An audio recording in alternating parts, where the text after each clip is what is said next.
Приветствую вас, дорогие друзья! Ну что, наконец-то наступила весна. Так хочется на природу, и мы решили приготовить на свежем воздухе ароматные свиные ребрышки с овощами в казане. Это блюдо не только вкусное, но и с душой, под открытым небом, с запахом дыма и звуками природы. И если любите еду с огня и красивые кадры природы, это видео для вас.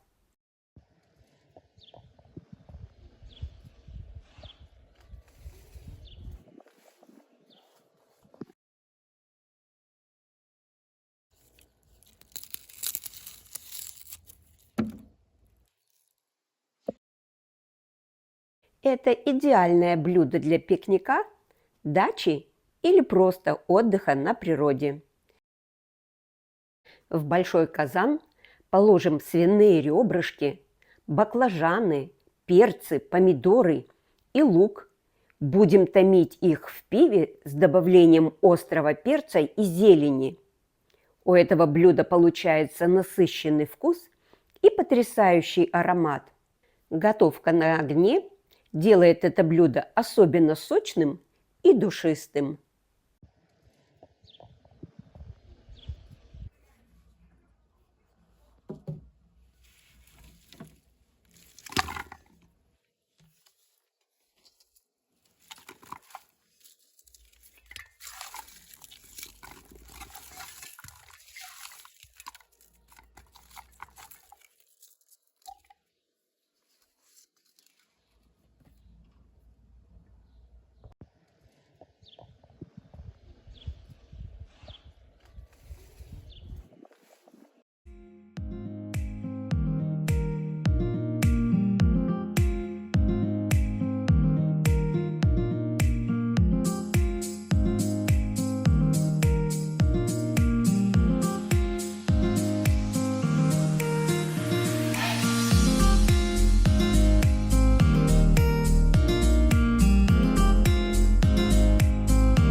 Посмотрите, как аппетитно выглядит наше блюдо. 2 часа готовила его на костре, и получилось настоящее гастрономическое удовольствие. Напишите в комментарии, а вы любите готовить еду на костре? Если вы тоже любите готовить на природе, обязательно попробуйте мой рецепт. Это просто, сытно и очень вкусно. Невероятный аромат получился у нашего блюда. Здесь смешался запах дыма, свежих трав, специй и природы. Приятного аппетита!